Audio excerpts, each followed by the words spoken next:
Free audio post-production by alphonic.com. Hi everyone, I'm Brittany. Welcome to Randomness, where we talk about a little bit of everything, the deep, the weird, and the real. So take a breath, open your mind, and let's get into it. All right, guys, today we are talking about resentment. You know that feeling, right? That slow burning frustration that sits in your chest when someone wrongs you and never apologizes.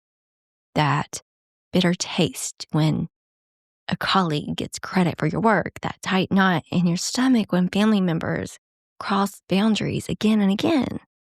Resentment isn't loud like anger, it's quiet.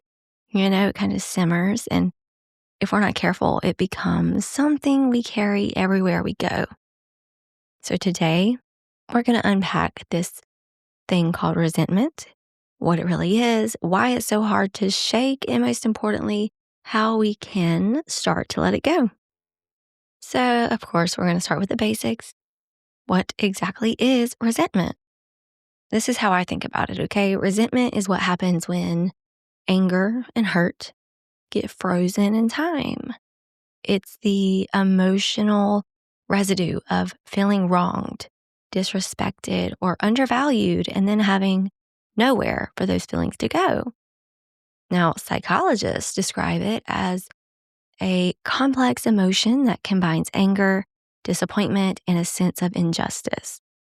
But, resentment isn't really about the other person anymore. It's about us holding on to that moment, replaying it, adding to it, letting it take up residence in our minds.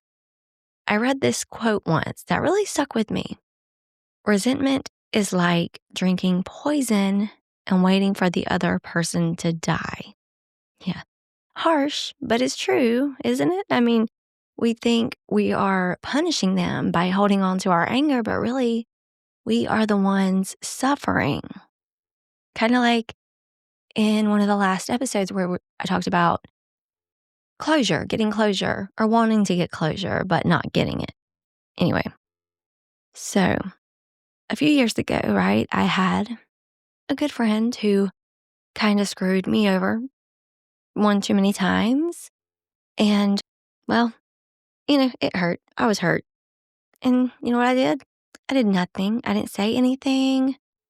I just smiled and, I was like, no worries over here, whatever. But internally, I was freaking furious, right? I started pulling back. I stopped reaching out. And every time I saw them post on social media, doing their thing and whatever, resentment grew. It grew. And 6 months later, they asked me why I had been so distant. And when I finally told them, they were shocked. They had no idea. They apologized and explained what had actually been going on in their life during that time.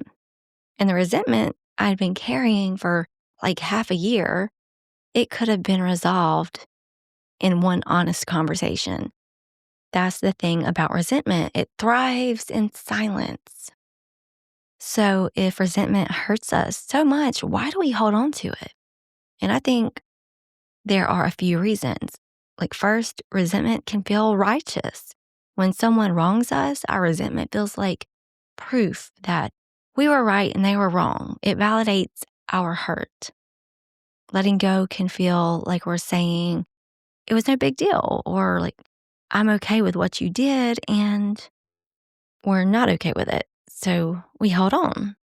Second, resentment gives us a sense of control. Like if someone hurt us, we might feel powerless, but staying angry, that's something we can control. It's our way of saying you don't get to just move on like nothing happened. And third, sometimes we're afraid that if we let go of that resentment, we will let our guard down and get hurt again. The resentment becomes a protective wall. It keeps us safe, but it also keeps us stuck. And here's the hard truth. Sometimes the person we resent has no freaking idea, They've moved on with their life while we're still carrying this weight. Or worse, they do know and they just don't give a shit. Either way, We are the ones that are suffering. Okay, and I want to say something real quick. I want to be clear about something. I'm not saying that what happened to you was wrong. I'm not saying that you should just get over it or that you don't have a right to be upset. You absolutely do. But there's a difference between acknowledging hurt and letting it define you. There's a difference between setting boundaries and building walls, and between healthy anger that motivates change and toxic resentment that keeps us trapped in the past, So now let's talk about what resentment actually does to us physically.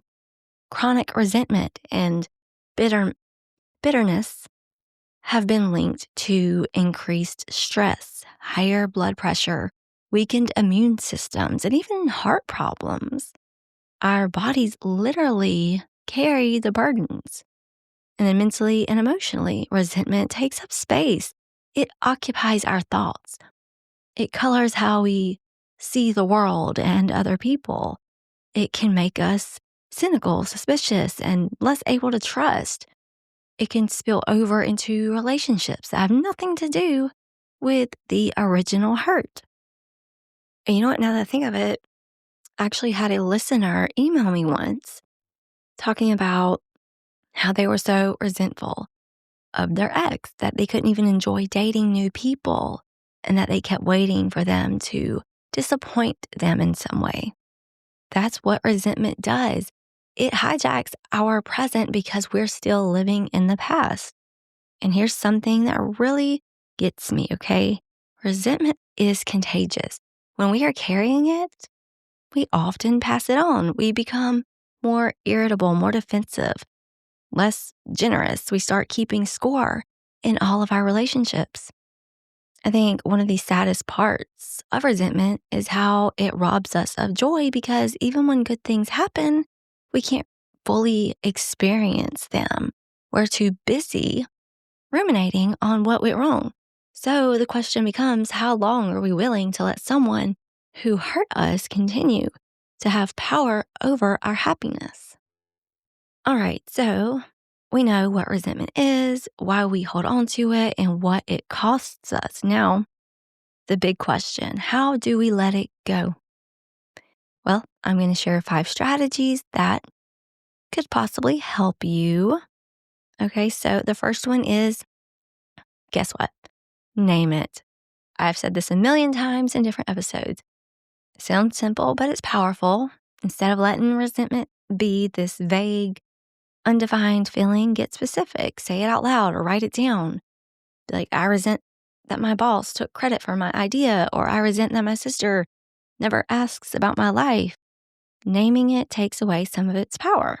It's no longer this big scary monster, It's a specific hurt that you can look at clearly. Second, you need to feel it fully.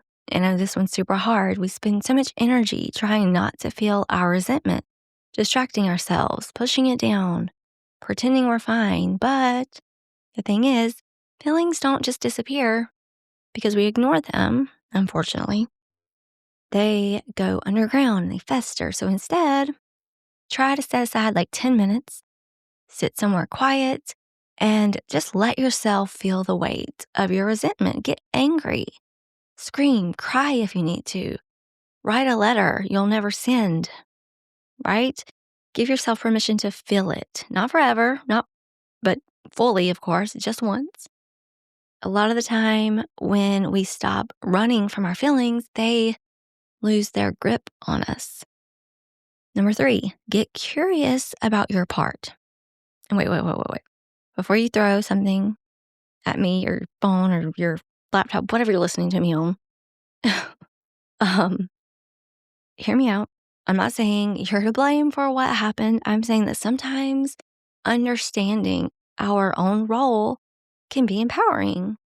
Did you communicate your boundaries clearly? Did you say yes when you meant no? Did you make assumptions instead of asking questions? Did you ignore red flags? Again, this is not about taking blame. It's about taking back power, because if we can see our part, we can make different choices going forward. We're not just victims. We are active participants in our own lives. Number 4, decide what you need. And this is huge. Do you need to have a conversation with the person who hurt you? Do you need an apology? Do you need to set a boundary or end the relationship? Do you need to forgive, even if they never apologize? Figure out what you need to move forward. And then the hard part, decide if you're going to wait for them to give it to you or if you're going to find another way to get closure. Because sometimes they can't or they won't give us what we need, and we have to find peace anyway. Number 5, practice releasing, not erasing. Here's something important. Letting go of resentment, it doesn't mean forgetting what happened or pretending it didn't hurt.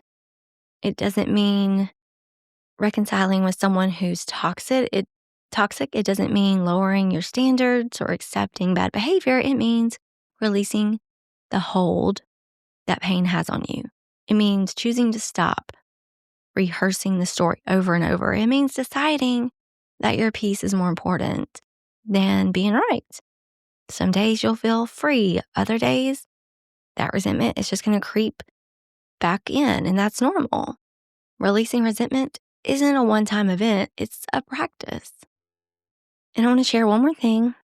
Forgiveness gets talked about a lot when it comes to resentment, and I have complicated feelings about that word because forgiveness can feel like we're letting someone off the hook, like we're saying is okay. But I think there is another way to look at it. Forgiveness is not about them. It's about us. It's not saying what you did was okay. It's saying, I'm not going to let what you did continue to hurt me. Forgiveness is a gift that we give ourselves. Okay, so here's what I want you to take away from today's episode. Resentment is normal.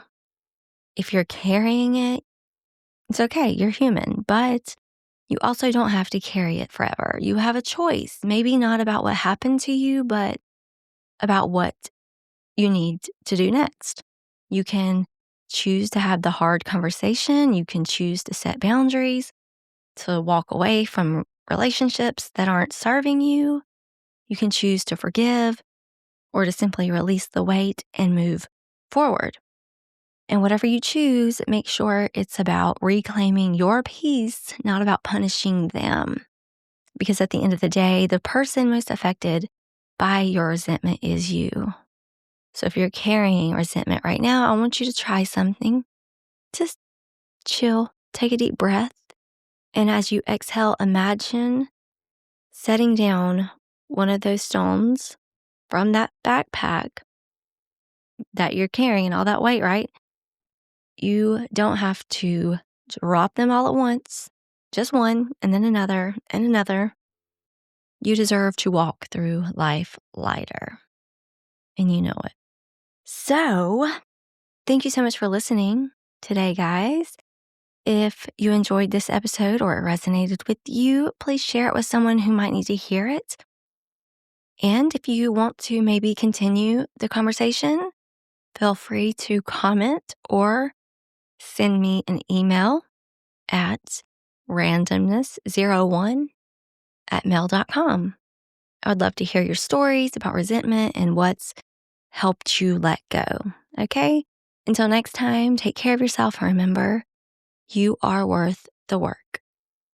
All right, guys, that's it for today. Thanks so much for listening. If you enjoyed today's episode, make sure to follow and remember, keep your energy grounded, your mind open, and your curiosity alive.